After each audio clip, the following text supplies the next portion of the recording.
नमस्ते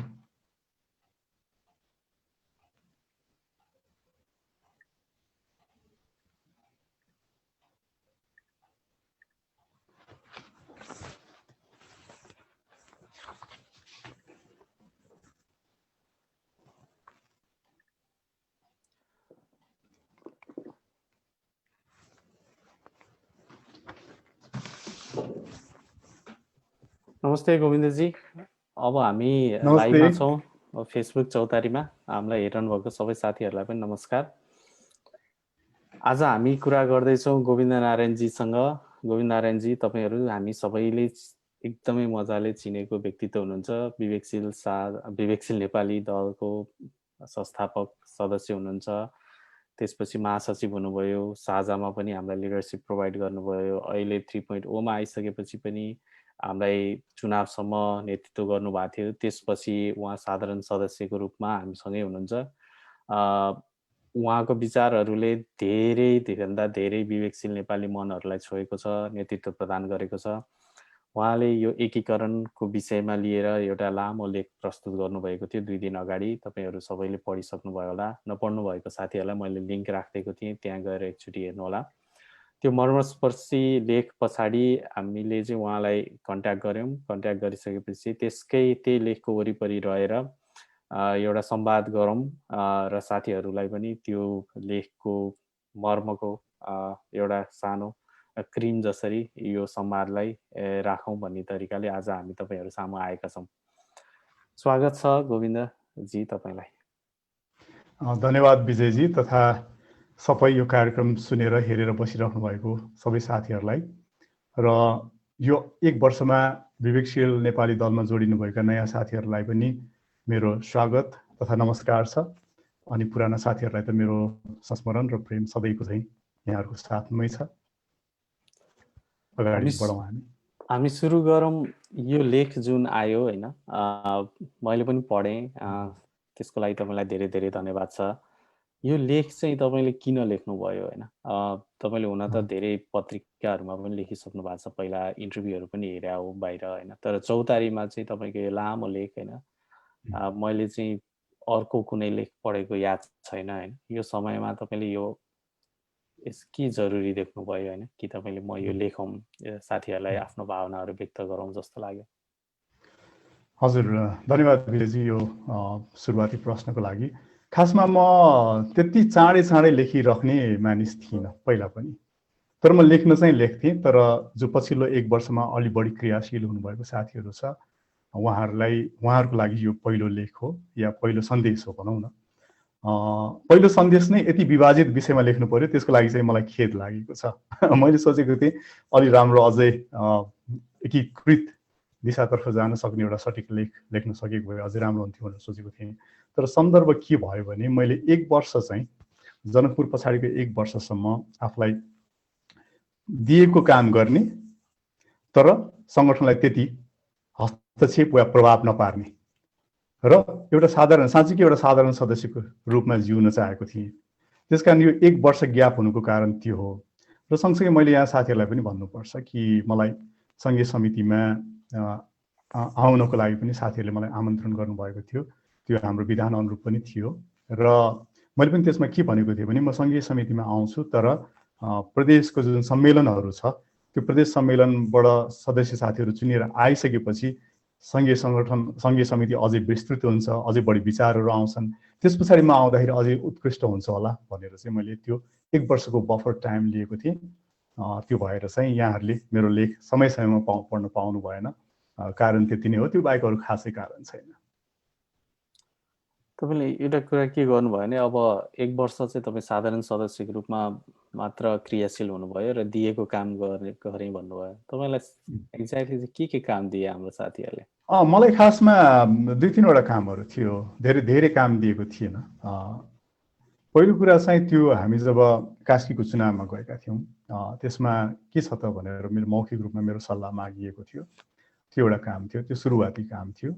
अनि मैले त्यो अनुसार नै फोनमा नै या सकेको बेलामा कुनै डकुमेन्टमा केही कन्ट्रिब्युट गरेँ होला, तर मलाई फोनमा भनेको चाहिँ मलाई याद छ त्यो ठुलो कन्ट्रिब्युसन थिएन। त्यस पछाडि जुन दर्शन कार्यदल बन्यो, दर्शन कार्यदलमा चाहिँ मेरो अलि बढी सहभागिता थियो। त्यो दुईवटा कार्य, त्यो अगाडिको कामलाई त धेरै मैले योगदानै गर्न सकिनँ, खालि मेरो आफ्नो भर्जन बताएँ। जुन दर्शन कार्य दलमा चाहिँ मैले आफ्नो विचारहरू राख्ने मौका पाएँ र त्यसमा सक्दो सहयोग गरेँ। त्यो बाहेक मलाई नयाँ काम दिएको पनि छैन र म आफैले पनि म यो गर्छु भनेर जिम्मेवारी लिइसकेको छैन। तपाईँले यो जुन कन्क्लुजनमा एउटा त निष्कर्षमा तपाईँको लेखमा आइसक्नु भएको छ होइन, कि यो एकीकरण चाहिँ अहिलेको लागि ठिक छैन अथवा सुइटेबल छैन होइन। यो एकीकरण हुनुभन्दा धेरै पहिला वार्ता समितिहरू बन्नुभन्दा अगाडि तपाईँसँग कुनै छलफल गरियो, जस्तो मार्ग निर्देशकको रूपमा अथवा दिशानिर्देशकको रूपमा हाम्रो भविष्य यस्तो बनाउनको लागि भनेर हाम्रो लिडरसिपले लाइक यो मर्जमा जाँदा, एकीकरणमा जाँदा तपाईँलाई कस्तो लाग्छ भनेर औपचारिक अनौपचारिक तरिकाले तपाईँको कुनै सुझाव सल्लाह? मलाई मेरो संस्मरणमा मलाई औपचारिक कुनै पनि कार्यक्रममा बोलाइएको छैन। हामी अब एकीकरणमा जान लाग्यौँ वा एकीकरणको विषय नै के हो भनेर मलाई बोलाइएको छैन। अध्यक्षले मौखिक रूपमा टेलिफोनमा उहाँले बोलाउनु भएको थियो, खासै यही एजेन्डामा कुरा गरौँ भनेर होइन कि अरू विषयहरूमा पनि कुरा गरौँ र यो पनि एउटा विषय हुनसक्छ भनेर कुरा बोलाउनु भएको थियो। त्यो सायद मैले ठ्याक्कै समय चाहिँ याद भएन, तर मेरो विचारमा यो संवाद समिति सुरु भइसकेको या सुरु हुन लागेको विषयकै कुरा थियो जस्तो लाग्छ मलाई। भइसकेकै पनि हुनसक्छ। त्यो बेलामा चाहिँ साझा पार्टीसँग एकीकरण गर्ने भन्दा पनि विभिन्न भनौँ न विभिन्न हामी जस्तै मिल्दाजुल्दा विचार मिल्दाजुल्दा पार्टी वा समूह या सङ्गठन या व्यक्तिसँग चाहिँ कुराकानी गर्नको लागि संवाद समिति गठन गरिएको छ र त्यसमध्येमा साझा पार्टीसँग पनि कुराकानी भइरहेको छ भन्ने थियो। तर मैले अहिले चाहिँ सम्झँदाखेरि चाहिँ एकीकरण हुनैपर्छ भन्ने टोनमा यो कुरा मसँग अध्यक्षज्यूले पनि यो टोनमा कुरा गर्नुभएको थियो। अनि मैले चाहिँ म त्यो त्यति त्यही फ्रेममा उत्तर दिइहाल्न सक्ने अवस्थामा छैन भनेको थिएँ। यो अब चैततिरको कुरा हो, वार्ता समिति भन्दा पनि अगाडिको कुरा। मैले एकैसाथ मैले डेट मैले नोट गरिनँ, तर त्यही चैत्र वैशाखै होला भन्छु म। वैशाख जेठ हुनसक्छ कि जस्तो लाग्छ मलाई, तर म त्यसमा डेटमा चाहिँ म फिक्स छैन, अलि अगाडिकै कुरा हो। अहिले यो कार्तिकसम्म आइसक्दाखेरि होइन, अब तपाईँ चाहिँ कसरी यो कन्क्लुजनमा पुग्नु भयो कि अहिले अब यो एकीकरण चाहिँ हाम्रो लागि ठिक छैन भनौँ, अथवा हाम्रो यो बाटो यो होइन भन्ने चाहिँ तपाईँलाई ठ्याक्क हुन त त्यो लेखमा मजाले एनालाइसिस गर्नुभएको छ। लेख पढि नसक्नु भएको साथीहरूको लागि चाहिँ समग्रमा भन्दाखेरि तपाईँ यो निष्कर्षमा कसरी आइपुग्नु भयो? पहिलो कुरा, यो लेखमा जब हामी यो भनौँ न प्रस्ताव जुन आएको छ संवाद समितिबाट एकीकरणको सम्बन्धमा जुन प्रस्ताव छ, प्रस्तावको तपाईँले पहिलो दोस्रो तेस्रो हरफहरू हेर्नुभयो भने चाहिँ एकीकरण नै आवश्यक छ भन्ने एउटा इमेज त्यो प्रस्तावको पहिलो हरफहरूमा भेट्न पाउनुहुन्छ। हामीले यो निष्कर्ष निकाल्यौँ कि एकीकरण नै आवश्यक छ भनेर। मलाई के लाग्छ भने त्यो एकीकरणको सम्भावना के हो, एकीकरणमा जाने कि सहकार्यमा जाने कि समीकरणमा जाने कि केहीमा पनि नजाने भनेर त्यो भनौँ न प्रोज एन्ड कन्स, त्यसको स्वाट एनालाइसिस भन्छ नि, त्यसमा जाँदा के हुन्छ नजाँदा के हुन्छ, यतिकै बस्दा के हुन्छ, चुनौती के छन् अवसर के छन्, त्यसको एनालाइसिस खासमा त्यसमा छैन। त्यसकारण उसले के एज्युम गरेको छ भने हाम्रो एकीकरण हाम्रो लागि अत्यावश्यक छ भन्ने एज्युम्सनले त्यो वार्ता सुरु भएको देखाउँछ। त्यो हरफहरूलाई यहाँहरूले पढ्नुभयो भनेदेखि र अध्यक्षको बुझाइमा पनि अध्यक्षले चाहिँ होइन एकीकरण आवश्यक छ भन्नुभएको छ। जहाँसम्म मलाई के लाग्छ भने अध्यक्ष चाहिँ त्यति एकपक्षीय हुनुभन्दा पनि अध्यक्ष तटस्थता अङ्गीकार पर्दथ्यो भन्छु म होइन। त्यसकारण त्यो माहौलले चाहिँ एकीकरणकै तर्फ अलिकति पुस थ्रु गरेको हो कि जस्तो मलाई लाग्छ। तर कसैले पुस थ्रु गर्दैमा चाहिँ भोट हालिहाल्छ भन्ने होइन, तर मैले फिल गरेको कुराको सन्दर्भमा म यहाँ जोड्दैछु। अनि एकीकरणलाई मैले पुरै नकारिसकेको पनि छैन। त्यसमा मैले के भनेको छु भने यो सही समय होइन।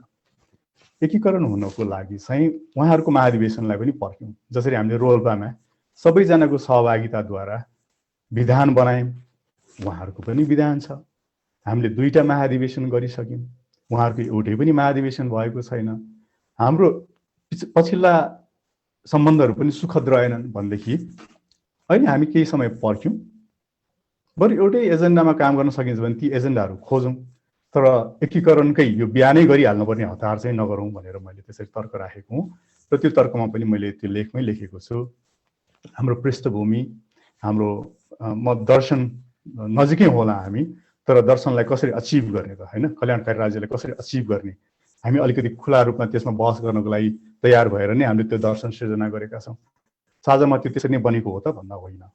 दोस्रो कुरा, विधानमा के छ त, हाम्रो र उहाँहरूको सिमिल्यारिटी छ कि डिफ्रेन्सेस छ, फरक छ कि एकरूपता छ भन्दाखेरि चाहिँ हामी बटम अप एप्रोचमा छौँ, उहाँहरू टप डाउन एप्रोचमा हुनुहुन्छ होइन।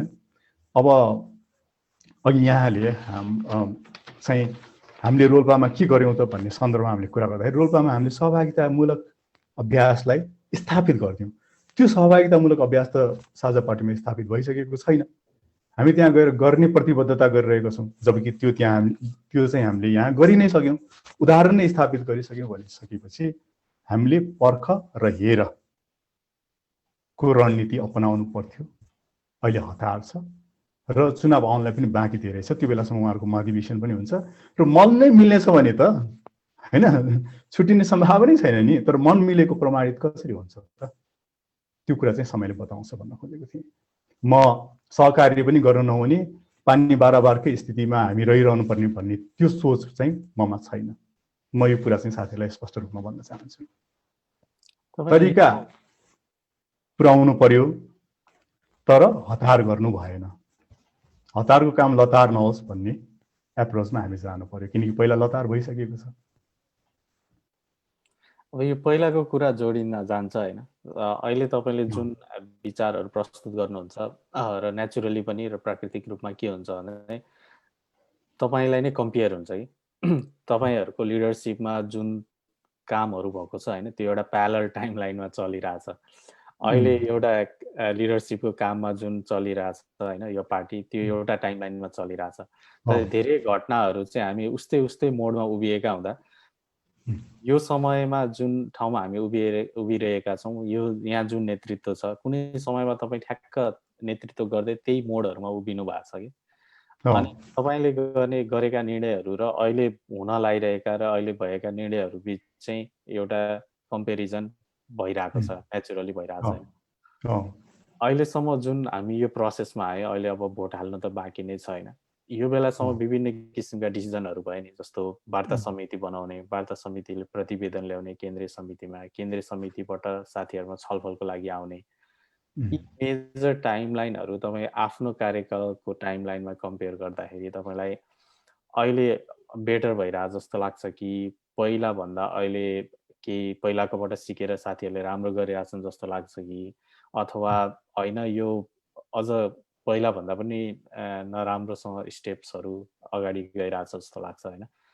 रिजल्ट नहेरिकन जस्ट प्रोसेसमा चाहिँ तपाईँको टाइमलाइन र अहिलेको टाइमलाइनमा कसरी हेरिरहनु भएको छ?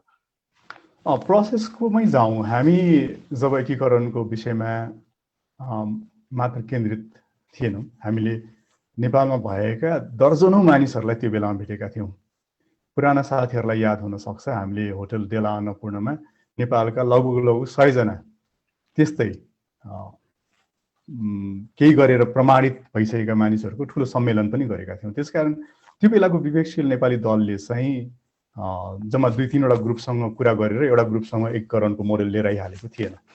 भलै त्यो के थियो भने एकीकरणको प्रोसेसमा चाहिँ पार्टीसँगको संवाद चाहिँ साझा पार्टीसँगको संवाद थियो, तर त्योभन्दा अगाडि पनि रविन्द्रजीसँग 10औं पटक हामी बसिसकेका थियौँ। रविन्द्रजी मात्र होइन, अरू धेरै व्यक्तित्वहरूसँग पनि हामी बसिसकेका थियौँ। त्यसकारण त्यो अनुभव चाहिँ विस्तृत थियो, नम्बर 1। त्यसकारण हामी साझा पार्टी या रविन्द्र मिश्रसँग मात्र मिल्ने सन्दर्भमा थिएनौँ कि हामी प्रशान्त सिंह, बाबुराम भट्टराई, अरू विभिन्न प्लेटफर्म भनौँ न, भूतपूर्व सैनिकहरूको सङ्गठन नेतृत्व भनौँ न, सङ्गठन होइन, त्यस्तै गरिकन पूर्व प्रहरीहरू व्यापक रूपमा हामी संवाद गरिरहेका थियौँ। त्यसले हामीलाई कुनसँग मिल्नुहुन्छ, कुनसँग मिल्नु हुँदैन, वा कुनसँग सम्भावना छ या छैन भन्ने कुराहरूको ठुलो अनुभव जगाइदिइसकेको थियो। पहिलो कुरा त्यो। र त्यहाँ मिल्नै पर्छ है भन्ने भन्दा पनि एक चरणमा फेरि सदस्यहरू कहाँ जाउँ, सदस्यको कुरा सुनौँ, अनि सुनेर लिएर आइसकेपछि फेरि त्यो सम्झौतालाई हुनसक्ने सम्झौतामा के राख्नुपर्छ त्यो कुरालाई त्यहाँ राखौँ, अनि मात्रै हामी एकीकरणमा जाउँ भन्ने थियो। यहाँ चाहिँ सदस्यहरूको संवादलाई एड्रेस गर्न सक्ने प्रतिवेदनमा कुनै स्पेस छैन। आज तपाईँ र हामीले साथीहरूले जति कुरा लेखे पनि यो प्रतिवेदन अब बदलिँदैन होइन त। त्यो एउटा अर्को भिन्नता हो। यसले सहभागितालाई कति समेटेन त्यो आफैमा हामीले बुझ्नुपर्ने कुरा छ। तेस्रो कुरा, त्यो बेलामा उज्जवल थापाको न्युट्रालिटीलाई म एकदमै सम्मान गर्छु। उहाँले यो यो यो इट्स अप टु यु भन्ने कुरामा राख्नु भएको थियो। त्यसकारण हामी जाँदाखेरि पनि पुरै केन्द्रीय समिति नै गएको थियो। निर्वाचनमा चुनावमा चाहिँ हामीले जुन नतिजा लिएर आयौँ त्यो पनि एकदमै राम्रो थियो। मलाई विश्वास छ भोलि पनि यो यो यो नतिजा त्यस्तै राम्रो आउला भन्ने विश्वास छ। म त्यसमा अविश्वास गर्दिनँ। त्यसकारण घटनामा चाहिँ धेरै भिन्नताहरू छ। मूल कुरो चाहिँ हामीले हिजो जुन सिकेका कुराहरू एड्रेस भयो कि भएन त? समय बढ्दा हामी अगाडि गयौँ। त्यो अगाडि बढ्दाखेरि चाहिँ त्यो एड्रेस भएको के छ त भन्दाखेरि चाहिँ होइन, हामी संयोजक 2 जना पायौँ, वरियतामा 1 र 2 छँदैछ, तर एजेन्डा ल्याउने अधिकार चाहिँ हाम्रो अध्यक्षसँग पनि छ, संयोजकसँग पनि छ भन्ने जुन न्यारेसन छ त्यो चाहिँ सफिसियन्ट छैन भन्छु म। हिजो पनि हामीले के अरे दुवैजनाको सहमतिमा मात्रै एजेन्डा आउँछ भने ट्यासिट अन्डरस्ट्यान्डिङ भएको हो। तपाईँले मैले दिएको लिङ्कमा हेर्नुभयो भने चाहिँ रविन्द्रजीलाई बैठकको अध्यक्षता गर्ने अधिकार छ, बैठक बोलाउने एजेन्डा सेट गर्ने अधिकार त्यहाँ प्रष्ट रूपमा छैन। अहिले के भनिँदैछ भने होइन, हामीसँग त्यो एजेन्डा सेट गर्ने अधिकार पनि छ। त्यहाँ लिखित थिएन, यहाँ लिखित छ, होइन? त्यो एउटा भिन्नता हो। दोस्रो कुरा होइन, यहाँ महाधिवेशन गर्नलाई 6 महिनामा हामीले टाइमलाइन सेट गरेका छौँ भनेको थियो। त्यो टाइमलाइन हामीले सेट गरे होइन, त्यो त उहाँहरूकै टाइमलाइनमा छ। हामीले त्यसमा त सेट गर्नै परेन नि, हामीले त एक्सेप्ट गरे हो। त्यसकारण त्यस्ता प्रक्रियागत टेबलको प्रक्रिया पहिलो उसले एक्सेप्ट गरिसक्यो, हामी एकीकरणमै जानुपर्छ भनेर सदस्यहरूसँग त्यो संवाद भएकै छैन। दोस्रो, सदस्यहरूलाई संवादको ठाउँै छैन, किनकि त्यो अब प्रस्तावमा परिवर्तन हुँदैन भनेको छ, होइन, सहभागिता। तेस्रो, अध्यक्षको मोडालिटीमा मात्रै फरक हो। चौथो कुरा, हामीले त्यसमा 17 जना, पहिलाकोमा 17 जना मिलेर 34 जना पुग्छ भनेर भनेको थियो। अब अहिले के हो त? अहिले त 30 जना जाने हो भने उता त हामीसँग 65 जना छ। अब त्यो बराबर हो भने अब आउने बाँकी सदस्य चाहिँ कहाँबाट आउँछ त? त्यो विषयमा प्रस्तावले पनि बोलेको छैन र अरू कुराहरू पनि आएको छैन।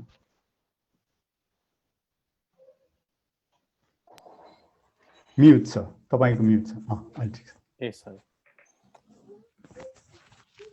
हजुर, अब यसमा एउटा सोध्नुपर्ने क्वेसन चाहिँ मेरो लागि चाहिँ के हुन्छ भने होइन, अलिकति सुन्दाखेरि नराम्रो पनि छ, नराम्रो इन द सेन्स अलिकति नेगेटिभ एनर्जीलाई एन्सर गर्नुपर्ने छ। तपाईँले 1 वर्षको ब्रेक लिन्छु भनेर साथीहरूलाई भन्नुभयो, 1 वर्ष अथवा 4 वर्ष, ठ्याक्क अब मलाई थाहा भएन, 1 वर्ष भनौँ मैले। र तपाईँले यसरी ब्रेक लिइरहँदाखेरि होइन, त्यो पनि एकदम क्रिटिकल आवरमा भनौँ न, जुन बेलामा चाहिँ पार्टीलाई असाध्यै साथ र सहयोग चाहिएको छ। अब तपाईँले चाहिँ ब्रेक लिएर आफ्नो फ्यामिली बिजनेस जे हेर्नुहुन्छ अब त्यो तपाईँको भयो होइन, एउटा लग्जरी एक्सर्साइज गर्ने। तर तपाईँले नै मेन्टर गर्नुभएको, तपाईँकै आह्वानमा तपाईँसँग जोडिएका धेरै युवा साथीहरूले चाहिँ आफ्नो पढाइ बर्बाद गरिरहेको, आफ्नो फ्यामिलीबाट गाह्रो भइरहेको, अब विभिन्न कम्प्लिकेटेड स्टोरिजहरू पनि सुनिन्छ होइन, कि हामीले चाहिँ उहाँहरूको आह्वानमा आफ्नो लाइफलाई नै काइन्ड अफ डिस्ट्रक्सन पाथमा लयौँ, तर उहाँहरू चाहिँ हामीलाई एकदम चाहिएको घडीमा चाहिँ ब्रेक लिइदिनुहुन्छ भन्ने कुराहरू आएको छ क्या। अब यसलाई चाहिँ तपाईँले कसरी हेरिरहनु भएको छ? त्यो साथीहरूलाई के भन्न चाहनुहुन्छ, अथवा कस्तो फिल हुन्छ तपाईँलाई?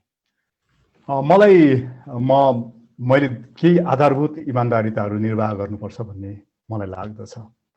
मैले अनवरत त्यो 6-7 वर्षको यात्रामा मैले खासै ब्रेक लिएको थिइनँ, होइन।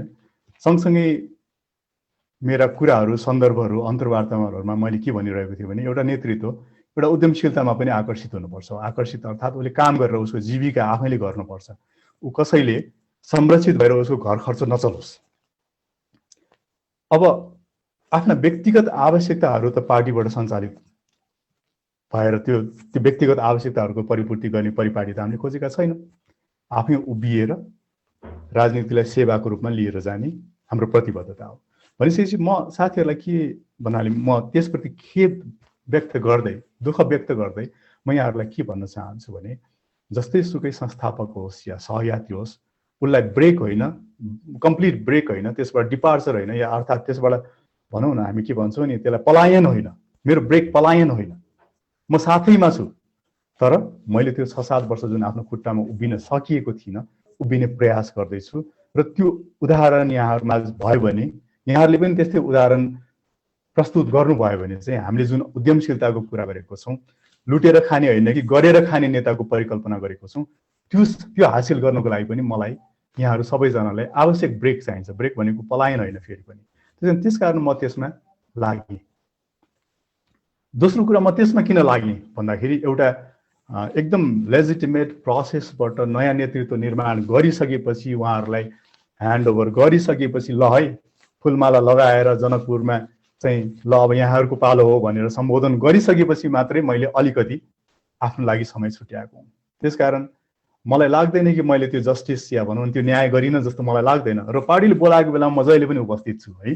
त्यो कास्कीको चुनावमा म जान सकिनँ, त्यो बाहेक यहाँहरूले मलाई आएको इमेलको मैले जवाफ दिएको, सबै कामहरू गरेको छु। त्यसकारण म यहाँहरूकै साथमा छु भन्न चाहन्छु। र व्यक्तिगत रूपमा केही कामहरू गरेँ या गर्दैछु, त्यो चाहिँ मैले जीवनभर नै गर्नुपर्छ। तर त्यसैको नाममा म यहाँहरूको साथ छोडेर जानेवाला चाहिँ छैन। आफ्नो क्षेत्रबाट सकेको गरि नै रहनेछु। हस्, तपाईँको यो लेखमा पनि एन्सर गर्नु भएको छ कि तपाईँलाई विभिन्न पदहरूको अफरहरू आइसकेका थियो होइन। भनेपछि यो एकीकरणको जुन अभियान छ होइन, अथवा जुन कार्यक्रम छ हाम्रो अगाडि, अहिले तपाईँले आफ्नो निष्कर्ष त राखिसक्नुभयो कि यो अहिलेको लागि ठिक छैन भन्ने। तर अहिलेको लागि ठिक बनाउनु पर्ने भएको भए तपाईँलाई चाहिँ के भयो भने चाहिँ अहिलेको लागि उपयुक्त हुन्थ्यो अथवा बनाउन सकिन्थ्यो जस्तो लाग्छ? कुन कन्डिसन अथवा कुन इन्भाइरोमेन्टमा चाहिँ तपाईँलाई चाहिँ यो सही डिरेक्सन हुन सक्थ्यो जस्तो लागिरहेको छ? पहिलो कुरा पदको अफरको कुरा म गर्छु। पदको अफरमा चाहिँ होइन तपाईँ त्यहाँ गएर एकदम ठुलो प्लेटफर्ममा काम गर्नुपर्छ, तपाईँ फलानु पदमा गएर काम गर्नुपर्छ भन्ने कुराहरू मैले प्राप्त गरेको हुँ। त्यसलाई मैले इस्यु बनाउन चाहिनँ होइन। र मलाई के लाग्छ भने हामीले पदको बारेमा कुरा गऱ्यौँ भने हामीले प्रक्रियाको बारेमा कुरा गऱ्यौँ। यदि मैले कुनै विभाग लिड गरेँ भने त्यो विभाग लिड गर्नको लागि सङ्गठनमा अरू को व्यक्तिहरू इच्छुक छन्, को व्यक्तिहरूलाई सदस्यहरूले मनोनित गरेका छन् या भनौँ न सुझाएका छन्, ती सबै इच्छुक र सुझाएका व्यक्तिहरू बिचको एउटा राम्रो स्वच्छ प्रतिस्पर्धाबाट त्यो विभागको लिड गर्नुपर्छ होइन। म चाहिँ हामी जो कोही होस्, केन्द्रीय समिति सदस्य होस् या अध्यक्ष होस्, लिडमा बसेको व्यक्तिले चाहिँ प्रोसेस बनाउँछ भन्ने कुरामा विश्वास गर्दछु। त्यसकारण अहिले जुन भन्छ नि हामी जित्नुपर्छ, हामी यो पद नै ओगट्नुपर्छ, हामी कहाँ त्यहाँ गएर चाहिँ हार्ने हुँदै होइन, हामी जित्ने हो, हामी जे तरिकाले जित्छौँ भन्ने त्यो जुन माइन्ड सेट छ त्यो मलाई चित्त बुझेको छैन। र दोस्रो कुरा मैले यसमा सन्दर्भ के जोड्न खोजेको भने हामीले जनकपुरमा हामी साम दाम दण्ड भेदको राजनीति गर्छौँ भनेर जुन भन्यौँ होइन, भनिसकेपछि मलाई के लाग्छ, मैले शङ्काको दृष्टिकोणबाट हेरेको छु भने कुनै अफरहरू फेसबुकमा पोस्ट हुँदा कुनै अफर होइन तपाईँले फलानुमा गर्नुपर्छ भनेर कुरा गर्दाखेरि चाहिँ त्यो प्रोसेसमा ल्याउन सकेको भए राम्रो हुन्थ्यो। म हिजोको एकदम भनौँ न संस्थापक भएकै कुराले मैले चाहिँ फलानु पद पाउनुपर्छ भन्ने होइन नि त। भोलि विवेकशील साझा पार्टी हुँदाखेरि पनि मैले फलानु पद मेरो सेक्युर छु भन्ने होइन नि त। कसैले मलाई त्यो तपाईँको पद त एकदम त्यो त तपाईँलाई एकदम पर्फेक्ट छ भन्ने होइन, त्यो प्रोसेस पर्फेक्ट छ भन्ने हो लिडरको काम भनेको चाहिँ। म त्यसमा जोड्न चाहन्छु प्रसङ्गलाई। दोस्रो कुरा के भइदिएको भए विवेकशील साझा चाहिँ जोडिनु हुन्थ्यो भन्दाखेरि चाहिँ हामी दुवैजनाले हिजो के गल्ती भयो ती कुरालाई आत्मसात गर्ने। उज्जवल थापाले पनि ल यहाँ यो बिग्रियो, जसरी उहाँले आफ्नो कति बुँदी प्रस्ताव 18 पान्नेमा लिएर आउनु भएको छ, त्यसरी रविन्द्रजीले पनि आफ्नो ल यहाँ यो बिग्रिया रहेछ, यो बिग्रियालाई चाहिँ सुल्टाउँ भनेर ओपनली त्यो कुरामा डिस्कस गर्ने। त्यो चाहिँ वे फरवर्ड हुन्थ्यो होला हिजोको कुराहरू बिर्सिनको लागि। प्लस साझा पार्टीले महाधिवेशन गरेको छैन, त्यो अभ्यास हामीले हेर्न बाँकी नै छ होइन। हामी त प्रुभन ट्र्याक रेकर्डबाट आइरहेछौँ, उहाँले त प्रमिस दिनुभएको छ। अब हामी आशा मात्रै गर्ने कि गरिसकेको जुन हासिल गरिसकेको उपलब्धिलाई संस्थागत गर्ने भन्दाखेरि चाहिँ हामीले हासिल गरेको उपलब्धिलाई संस्थागत गर्न सकेनौँ। रोल्पामा हामीले जे लिएर आयौँ त्यो संस्थागत हुनेवाला छैन। जुन सहभागिताको मोडेलको कुरा गर्दैछौँ हामी, त्यो कसरी संस्थागत हुन्छ? एजेन्डा दुईजना संयोजकले तय गर्नुहुन्छ। विवेकशील नेपाली दलमा एजेन्डा सदस्यहरूको सल्लाह बमोजिम 3 जना केन्द्रीय समिति मिल्यो भने त्यो एजेन्डा चाहिँ टेबलमा आउँछ भनेदेखि सदस्यहरू कसरी सहभागितामूलक लोकतन्त्रको अभ्यास गर्न सक्छन्? मैले त्यो भेट्न सकेको छैन। पहिलो कुरा मैले उहाँहरूको महाधिवेशनको कुरा गरेँ, त्योभन्दा अगाडि उज्जवलजी र रविन्द्रजीको स्वीकारोक्तिको कुरा गरेँ एज अ लिड होइन। मैले पनि मेरो कुराहरूको स्वीकारोक्ति गरेको छु, प्रायश्चित र क्षमा याचना गरेको छु भनेदेखि त्यो के हो? हिस्ट्रीलाई कसरी च्याप्टर क्लोज गर्ने, नयाँ च्याप्टर कसरी सुरु गर्ने, सुरु गर्दाखेरिका आधारभूत भिन्नताहरूलाई कसरी सल्टाएर लिएर जाने र त्यो सल्टाउँदाखेरिको सहभागिताको मोडल के हो, त्यो कुरामा यो स्पष्ट छैन। त्यो स्पष्ट भएको भए चाहिँ म यसलाई तारिफका साथ स्वागत गर्ने थिएँ। अर्को कुरा पनि छ, हामीले चुनावमुखी रणनीति निर्माण गर्न खोजिरहेछौँ। हो, हिजो पनि चुनावमुखी रणनीति नै निर्माण गरेको, म त्यसमा लाज मान्दिनँ, किनभने हामीले रन्जुजी र उतापट्टि किशोर थापाले राम्रो भोट लिएर आइसकेपछि हामी अझै एकै भएर गयो भने राम्रो हुन्छ कि भनेर हामीले प्रयास गरेको हो नि त। तर त्यो नतिजा त आउन सकेन, हामीले भोट रिटेन गर्न सकेनौँ। अब फेरि निर्वाचनमा उम्मेदवार हुनेहरूलाई के भन्ने, ए तपाईँसँग पैसा छ भने उठ्नुहोस्, तपाईँ जहाँ हुनुहुन्छ विवेकशील नेपाली दलको अथवा विवेकशील साझा दलको चाहिँ ब्यानर लिएर उठ्नुहोस्, पैसाको जो पनि आफै गर्नुहोस्, साथीभाइको जो पनि आफै गर्नुहोस्, रिजल्ट जे आउँछ त्यो रिजल्ट चाहिँ पार्टीको हुन्छ है भन्ने, त्यो त होइन नि। त्यो व्यक्तिको खोजी प्रक्रियामा आधारित भएर सुरुवात गर्ने एजेन्डा के हो त? यो प्रतिवेदनले भन्छ? भन्दैन। जहाँ जहाँ हामी चुकेका छौँ त्यसले औषधिमूलक गरेको छैन। औषधिमूलक गरेको भए चाहिँ स्वागत नगर्ने कुरै छैन।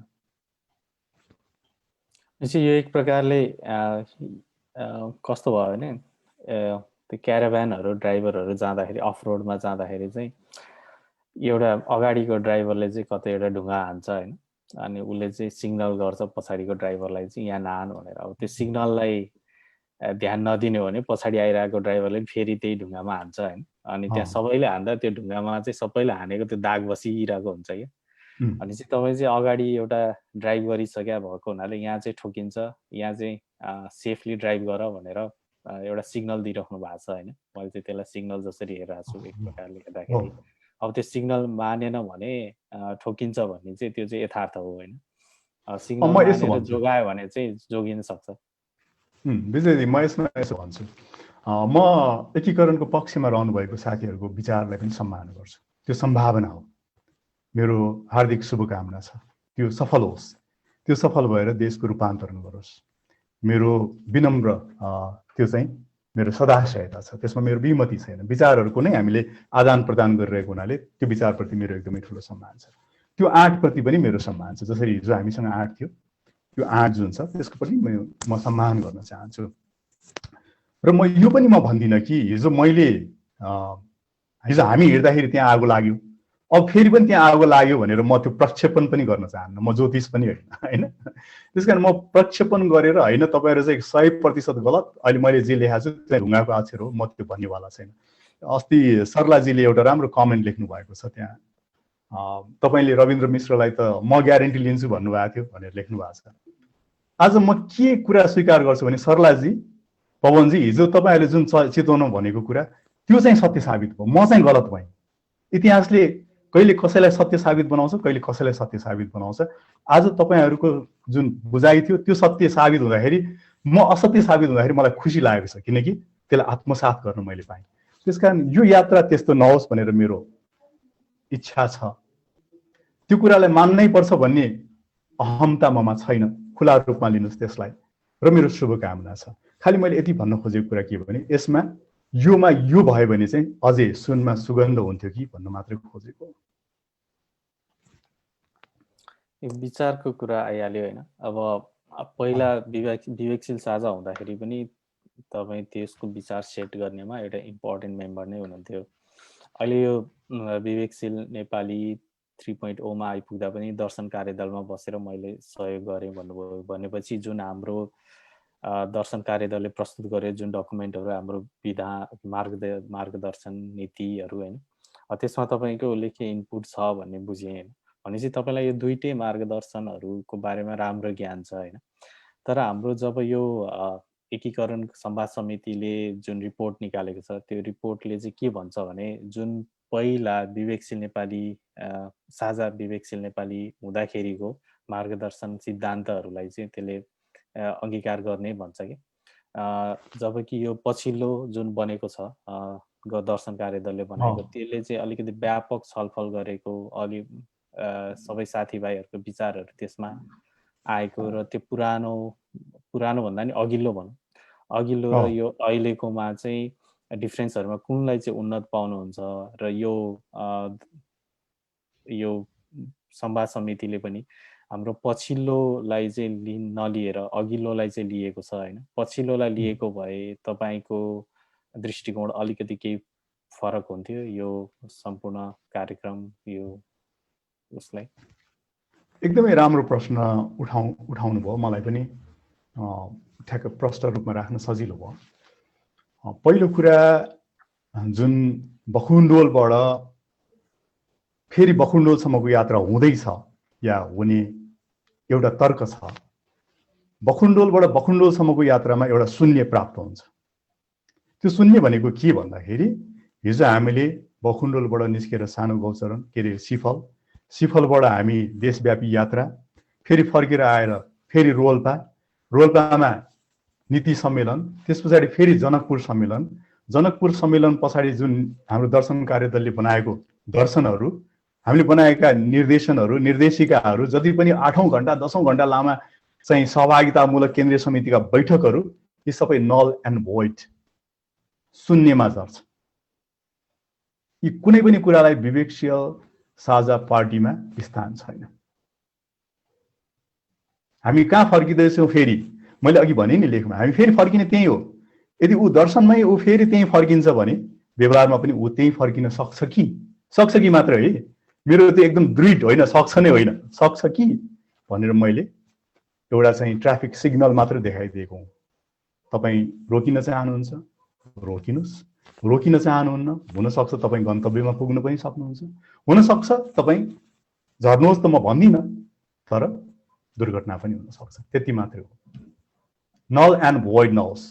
जुन जनकपुरदेखि जुन रोल्पादेखि जुन सबै साथीहरूले सङ्गठनको लागि एक पैसा खर्च गर्नुभएको छ, सङ्गठनको लागि दिन रात नभनेर तपाईँहरूले प्रदेशमा बसेका साथीहरूले पनि कुनैको टाइम जोन कहाँ हुन्छ, कुनैको टाइम जोन कहाँ हुन्छ, ती सबैमा नै आँखा मिच्दै पनि त्यो सहभागिता गर्नुभएको छ होइन। नेपालभित्र पनि व्यापक रूपमा सहभागिता गर्नुभएको छ। त्यो नल एन्ड भोइड चाहिँ हुनु भएन। र यो प्रतिवेदनले, यो प्रस्तावले त्यसलाई कहीँ गुन्जायस गरेको छैन। उसले नयाँ विधानको कुरा गर्छ, उसले पुरानै तरिकाबाट 2 हप्तामा नयाँ विधान निर्देश के अरे कार्यविधि कार्यदिशा लिएर आउने भन्छ। मैले नाम राम्रोसँग भन्न जानिनँ। एउटा कार्यदल भन्छ, त्यसले चाहिँ निर्देशिका तयार गर्छ भन्छ। भनेपछि फेरि निर्देशिका, धेरै साथीहरूले मलाई कम्प्लेन गर्नुहुन्छ कतिचोटि तपाईँ चाहिँ सदस्यता कटाउन लाउनुहुन्छ, कतिचोटि पार्टीको अफिस बदलिन्छ, कतिचोटि चाहिँ नयाँ निर्देशिका नयाँ विधानहरू आउँछ, हामी त कहिलेकाहीँ झुक्किन्छौँ कुन नम्बर हो भनेर भन्नुहुन्छ। अब फेरि त्यही प्रक्रियामा हामी जाँदैछौँ। त्यो चाहिँ अलिकति दुःखदायी छ। अब यो दुःखदायीबाट अलिकति आशाको कुरा गरौँ होइन। यदि हामी एकीकरण भएन भने होइन, अबको विवेकशील नेपाली दल अहिले त हामी लिगली रजिस्टर पनि भइसकेका छैनौँ, एउटा भर्चुअल बबल जस्तैमा बसिरहेछौँ खास भन्ने हो भने होइन। अब हामीले राजनीतिक शक्ति बन्नको लागि होइन एक साझालाई अहिले बिर्स्यौँ। हामी आफैले चाहिँ के गर्नुपर्छ होइन। अब हाम्रो साथीहरू, हाम्रो लिडरसिप नै अहिले जुन तरिकाले एकीकरणको पक्षमा उभिनु भएको छ, अब मानव उहाँहरूले पनि माइन्ड चेन्ज गर्नुहुन्छ र यो एकीकरण नगर्ने कार्यदिशातिर लाग्नुभयो भने होइन। तपाईँले चाहिँ के देख्नुहुन्छ हाम्रो फ्युचर, हाम्रो चुनाव पनि यसलाई एड्रेस गरौँ होइन। चुनावमा जितिन्छ हारिन्छ के देखिरहनु भएको छ, त्यसै हामी कसरी अगाडि बढ्नुपर्छ जस्तो लाग्छ? यहाँ म एउटा नेपालका पुराना राजनीतिज्ञले भनेको कुरा जोड्न चाहन्छु। जब तपाईँलाई अत्यन्तै दुविधा लाग्छ भनेदेखि तपाईँ एउटा किसान कहाँ जानुहोस् र त्यो किसानसँग गएर अन्तर्क्रिया गर्नुहोस्, त्यो किसानसँग तपाईँका दुविधाहरूको उत्तर हुन्छ भनेको छ। अर्थात् आम नागरिककोमा जान सक्ने सङ्गठन हामीले निर्माण गर्नु पर्यो। हामी के भने होइन, त्यो आम नागरिककोमा जान सक्ने तागत साहस हामीसँग हुनु पर्यो, जुन थियो अझै पनि छ। विवेकशील नेपाली आज पनि प्रतिदिन हरेक दिन खटिरहेको छ। त्यो तागतलाई अझै विस्तृत बनाउने, हतार नगर्ने, सुदृढ भएर अगाडि जाने, एकताबद्ध भएर अगाडि जाने, त्यो चाहिँ हाम्रो जितको वातावरण हो। हिजो हामी स्क्रैचबाट सुरु गरेका हौँ। आज त हामीले 6-7 वर्षको एउटा अनुभव छ, नेटवर्क छ, हाम्रो कमसेकम दृष्टिकोण दिशाहरू स्पष्ट छन्। साथीहरू दायाँ हेर्दा पनि छन्, बायाँ हेर्दा पनि छन्। हामी दायाँ हेर्दा पनि कोही थिएन, बायाँ हेर्दा पनि कोही थिएन भने जस्तो स्थितिबाट आज हजारौंको संख्यामा जुन सदस्य सयौँको सङ्ख्यामा भनौँ न, आइएम सरी फेरि पनि हजारौँ भन्न जान्छ, सयौँको सङ्ख्यामा जुन सदस्यहरू छन् तिनीहरूले ठुलो प्लेटफर्म दिएको छ। त्यो कुरालाई चाहिँ हामीले सदुपयोग गर्ने या दुरुपयोग गर्ने त्यो हाम्रो हातमा छ। भनिन्छ नि हामी त्यही फलामलाई चाहिँ खिया लाग्न पनि दिन सक्छौँ, त्यही फलामलाई कोदालो पनि बनाउन सक्छौँ, त्यो एटमलाई हामी बम पनि बनाउन सक्छौँ, त्यो एटमलाई चाहिँ हामी एनर्जी पनि बनाउन सक्छौँ। त्यो एनर्जी चाहिँ हरेक विवेकशील नेपाली दलका सदस्यहरूमा छ, शुभचिन्तकहरूमा पनि छ। त्यसलाई चाहिँ राइटली युज गरौँ। यात्रा लामो छ भन्ने मेरो एउटा कुरा हो। यात्रा लामो छ भन्दैछ आइसक्यो चुनाव भनेर पनि यहाँहरूलाई लाग्ला होइन। तयारी नगरिकनको परीक्षामा हामी असफलै हुने हो, त्यति नबिर्स्यौँ। तयारी छैन भने परीक्षा असफलै हुने हो। जनकपुरका प्रतिबद्धताहरूलाई हेरौँ न, जनकपुरमा हामीले भनेका थियौँ होइन, हामी एकीकृत बनाएर लिएर जान्छौँ, पार्टीभित्र एकीकरण गरेर लिएर जान्छौँ, पार्टी बाहिर पनि हामी सहकार्य गर्छौँ, हामी चाहिँ 1000 अभियन्ता बनाउँछौँ। तर हामीले 1000 अभियन्ता होइन, हामीले 100 सदस्य मात्रै बनाउन सकेका छौँ। एचिभमेन्ट त्यति सस्तो हुँदैन रहेछ। मैले यसमा कसैलाई आक्षेप आरोप लगाउन खोजेको होइन, मेरो नमस्कार छ यहाँहरूलाई। तर त्यो कठिन छ भन्ने कुरालाई स्वीकार गर्नुपर्छ, त्यति मात्र भनेको। तर कठिन छ भनेर अस्वीकार गर्ने, त्यसबाट भाग्ने भनेको होइन। कठिन छ स्वीकार गर्नुपर्छ, तर त्यो कठिन हासिल गर्नको लागि बढी मेहनत गर्नुपर्छ। That's only the equation. कुनै चिज कठिन छ भने त्यो हासिल गर्नलाई बढी मेहनत गर्नुपर्छ। बढी मेहनत नगरिकन कठिन चिज हासिल हुँदैन। र कठिन चिज हासिल गरेर मात्रै यो देशको सामाजिक चेतनाको रूपान्तरण हुन्छ। हामीले संसद रूपान्तरण गर्नु छैन, हामीलाई सिंहदरबारमा अहिले गएर रूपान्तरण गर्नु छैन, चेतनामा रूपान्तरण गर्नुपर्ने छ। अहिले पनि घरमा श्रीमती नछुनी भइन्, छोरी नछुनी भइन् भन्ने चलन छ होइन। यो अलिकति माथि बस अलिकति तल बस भन्ने समाज छ। अझै पनि मान्छेले कुवाका पानी झिकेर खान सकिरहेछन्, एउटा कुवालाई नै साझा सम्पत्तिको रूपमा लिन सकिरहेछन्। समाज त्यति पछाडि छ। हाम्रो लाखौँ नागरिकहरू यो देशबाट बाहिर गइरहेका छन्।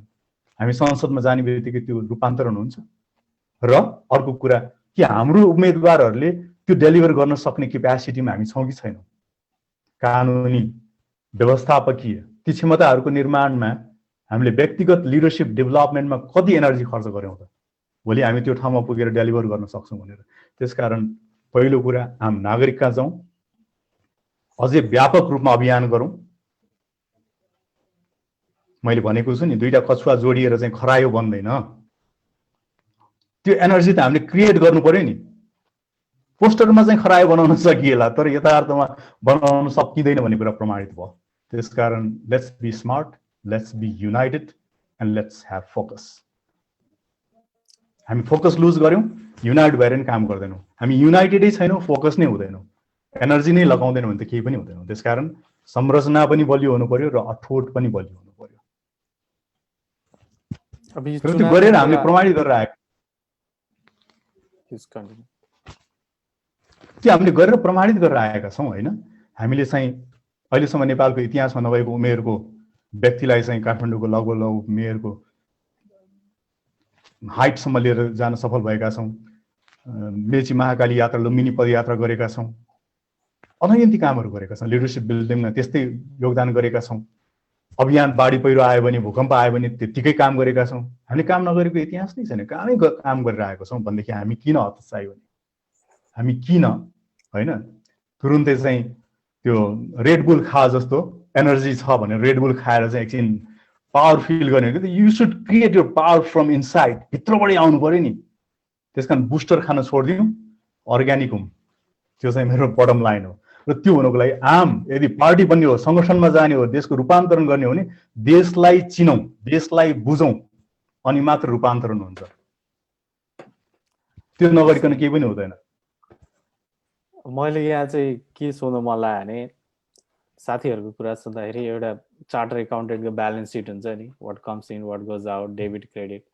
विवेकशीलको साथीहरूले तपाईँहरूको लिडरसिपमा चाहिँ अहिले एकदम दिने मात्र काम भयो कि रिटर्नमा केही आएन। उनीहरूको लाइफ बिग्रिरहेछ, फ्यामिली बिग्रिरहेछ, रिलेसनसिपहरू बिग्रिरहेछ। जबकि रिटर्न लिनेहरू चाहिँ विद्या सुन्दरहरू भइरहेछ लिडरसिपमा गएर होइन। अब त्यो ठाउँमा हामीहरू भएको भए हामी चेन्ज गर्न सक्थ्यौँ। अब एउटा विराज रमेशजी हुँदाखेरि प्रदेश सभामा जुन इम्प्याक्ट आइरहेछ, केही न केही भए पनि हामी संसदमा पार्लियामेन्टमा हुँदाखेरि हामीले त्यो इम्प्याक्टहरू लिएर आउन सक्थ्यौँ। जुन कुरा सडकमा हामी एउटा सरकारको कार्यविधि चेन्ज गर्नको लागि अभियान गर्छौँ, भोकै लड्छौँ होइन। हामी संसदमा हुने हो भने त हामी कानुन बनाउन सक्छौँ, कार्यविधि मात्र होइन होइन। अब त्यो कुराहरू छ नि त, त्यो अपर्च्युनिटिजहरू छ कि त्यहाँ होइन। अब त्यो हुँदाखेरि होइन, र अर्को पाटो हेर्दाखेरि विगतमा हाम्रो साथीहरूले चुनाव पनि लडेकै हो नि त होइन, 100औं भन्दा बढी प्रतिनिधिहरू हुनुहुन्थ्यो प्रदेश सभाको लागि। अब त्यो लिडरहरूलाई तपाईँले के हेरिरहनु भएको छ कि उहाँहरू अर्को चुनावको लागि तयारी गरिरहनु भएको छ, उहाँहरू के जनतामा भिजिरहनु भएको छ, र जुन तरिकाले उहाँहरूको सेलेक्सन भएको थियो त्यो तपाईँलाई नै थाहा छ राम्रोसँग होइन। अब उहाँहरू त्यो आफ्नो जमिनमा त्यो पहिला जति पनि भोट ल्याउनु भएको थियो होइन, त्यो जनताप्रति उत्तरदायी भएर उहाँहरूले कतिको काम गरिरहनु भएको छ तपाईँले अब फेरि हेर्दाखेरि होइन। हाम्रो लिडर्सहरू के साँच्चीकै ग्राउन्डमा जरा गाडिसकेको अवस्थामा छन् त, अथवा उनीहरू पुरै अपरुटेड भइसकेको छ क्या, कि पहिलाको भन्दा पनि उनीहरूको चाहिँ कमजोर छ उपस्थिति होइन त्यो समाजमा। किनभने एउटा कुरा इम्पोर्टेन्ट चाहिँ मलाई के लाग्छ भने पछिल्लो चुनावमा, स्थानीय चुनावमा बेसिकल्ली होइन, त्यहाँ कुनै पनि सरकार कोही पनि थिएन, 25 वर्षदेखि त्यो पोजिसनहरू भ्याकेन्ट थियो होइन। अब त्यहाँ एमालेको, माओवादीको र विवेकशीलको उही किसिमको अपर्च्युनिटी थियो, किनभने त्यहाँ स्थायी अपोजिसन भनेर त्यो पोजिसन होल्ड गरेर बसिराख्ने कोही पनि थिएन होइन। त्यसकारण हामीलाई एउटा अपर्च्युनिटी थियो। तर अहिले त त्यहाँ अलरेडी हामी जस्तै युवाहरू पनि छन्, एमाले कङ्ग्रेसबाट काम गरिरहेका, कति राम्रो काम गरिरहेका छन्। एकाध नराम्रो काम गर्ने सबै ठाउँमा हुन्छन्, हाम्रोमा पनि छन् होइन। त्यसपछि अब हाम्रो कम्पिटिसन त त्यहाँ भइरहेको स्थायी सरकार जसले पोजिसन होल्ड गरिरहेछ त्यो पार्टी र त्यो मानिसहरूसँग छ, उनीहरूको कम्पेरिजनमा है। किनभने उनीहरूको कम्पेरिजनमा चाहिँ हाम्रा लिडर्सहरू जो अब त्यहाँ गएर उठ्नेछन्, लड्नेछन्, यिनीहरूको प्रज एन्ड कन्स कसरी हेरिरहनु भएको छ। किनभने हामीले स्टार्ट गरेको पार्टी र आजको नेपालको परिवेश परिवर्तन भइसकेको छ। 5 वर्षपछि परिवर्तन हुन्छ। कङ्ग्रेस एमाले पनि परिवर्तन भइरहेछन्, त्यहाँ एटलिस्ट लिडर्सहरू परिवर्तन छन् होइन।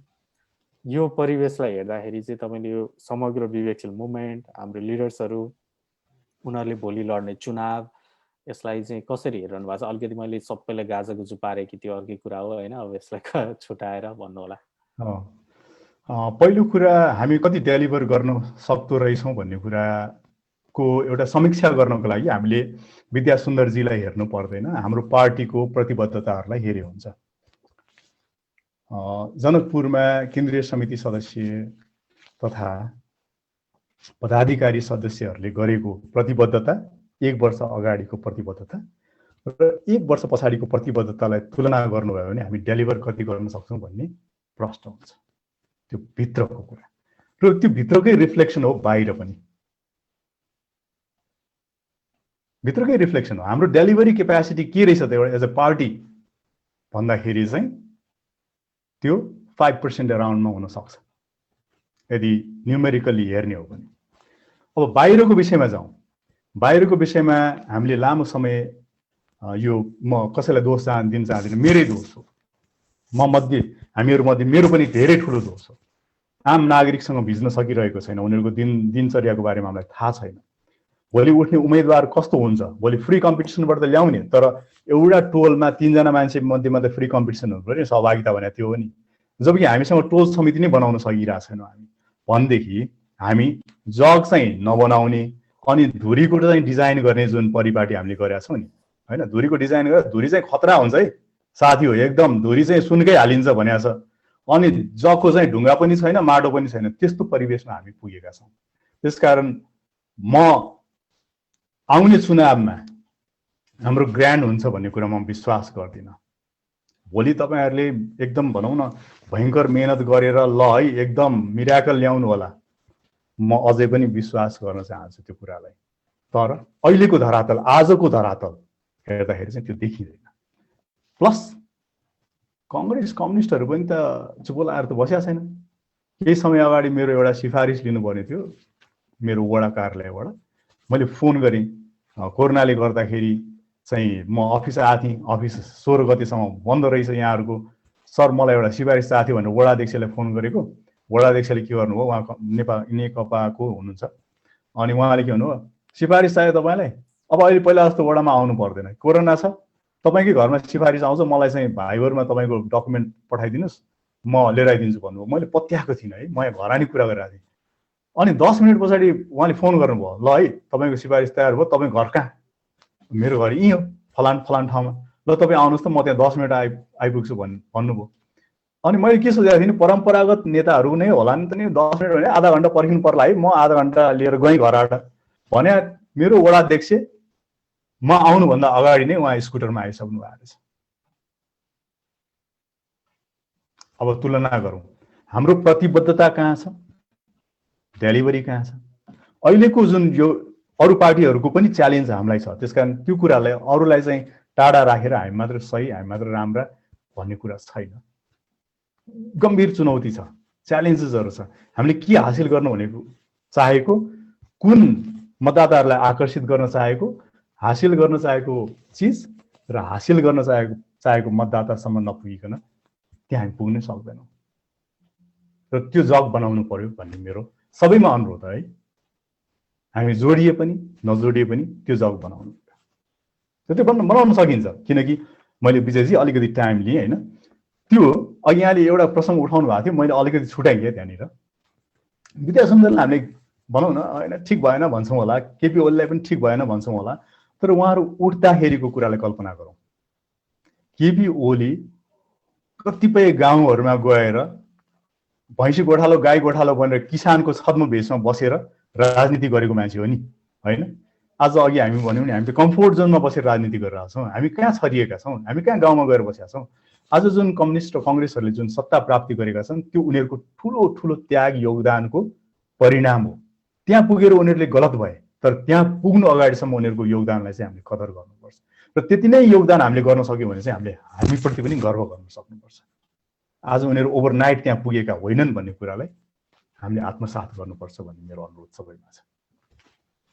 अब हामी अन्तिममा पनि आइपुग्यौँ होइन। अब एकदम पोजिटिभ नोटमा यसलाई अन्त गरौँ जस्तो लाग्छ।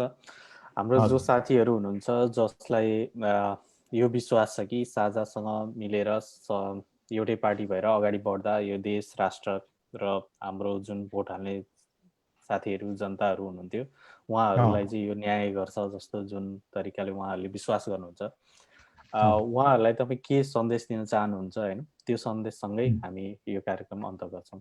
मैले सर कमेन्टहरू त पढेँ त्यहाँ होइन, अब त्यस्तो तपाईँलाई सोध्नै पर्ने खालको मैले त्यस्तो भेटाइनँ र कुनै छुटेको भए साथीहरूसँग म माफी चाहन्छु। गोविन्दजी त्यहीँ हुनुहुन्छ, तपाईँहरू फेसबुक कमेन्टबाट उहाँलाई प्रश्न गर्न सकिहाल्नुहुन्छ होइन। यो साथीहरूलाई तपाईँले के सन्देश दिन चाहनुहुन्छ त्यसबाट अन्त गर्नु? म जो एकीकरणको पक्षमा हुनुहुन्छ ती साथीहरूलाई मैले लेखेका कुराहरूलाई च्यातेर फालिदिनुहोस् भन्छु। नयाँ बाटो बन्छ भने त्यसलाई त्यस्ता दस्तावेजलाई च्यातेर फालिदिनुहोस्। मलाई त्यसमा विमति वा दुःख कदापि लाग्ने छैन, मलाई खुसी लाग्नेछ। जो एकीकरण हुनु हुँदैन भन्ने साथीहरू हुनुहुन्छ उहाँहरूलाई पनि म के भन्छु भने अस्ति नै मैले 5% को कुरा गरेको थिएँ। ब्रिड हुनुहुन्छ भने तपाईँहरूले चाहेको आशा पनि सफलतातर्फ जान सक्छ। मतदान हो, त्यो मतदानलाई चाहिँ हामी सबैले स्वीकार गर्नुपर्छ, किनकि हामी प्रोसेसमा छौँ। जुन नतिजा आए पनि हामीले त्यसलाई सिरोपर गर्नुपर्छ। तर जुनसुकै विचारलाई तपाईँ लिएर अगाडि जानुहोस्, तपाईँहरू दृढ हुनुहुन्छ भने मेरा विचार, मेरा दस्तावेज यी केही पनि काम लाग्दैनन्, सिर्फ तपाईँको दृढता काम लाग्छ। जसरी हाम्रो दृढताले विवेकशील नेपाली यहाँसम्म आइपुग्न लागि 1% भए पनि काम गर्यो नि, त्यसरी नै तपाईँहरूको 1% मिलेर 100% हुन्छ, 100% रूपान्तरण आउँछ। तर त्यो फेरि अङ्कगणित मात्र होइन, संस्कारको रूपान्तरणको दस्तावेज र योगदानको प्रतिबद्धता तपाईँसँग के छ त्यो विषयमा स्पष्ट हुनुहोस् र आजैदेखि लाग्नुहोस्। लागिराख्नु भएकै छ, अझै प्रतिबद्ध भएर लाग्नुहोस्। हामीले हासिल गरेका चिजहरूलाई नल एन्ड void नबनाइकन त्यसमा इन्क्रिमेन्ट अझै थप्ने, इट्टा थप्ने तरिकाले लाग्नु भयो भने सबैजना जुनसुकै विचारको होस् राष्ट्र समाजको रूपान्तरणको लागि हामी सबैजना सँगै छौँ भन्ने आत्मविश्वासका साथ लाग्नुहोस् र हामी सबैजना सँगै पनि छौँ। म यही शुभकामना दिन चाहन्छु। हस् त साथीहरू, सबैलाई नमस्कार। धन्यवाद। मेरो पनि यहाँहरू सबैजनालाई धन्यवाद र मबाट केही क्षमाहरू गल्तीहरू भएको रहेछ भने यहाँहरूले मलाई क्षमा दिनुहुनेछ भन्ने म अपेक्षा गर्दछु र आउने दिनहरू शुभ रहन्। मेरो सबैजनालाई मेरो हार्दिक शुभकामना तथा बधाई। धन्यवाद।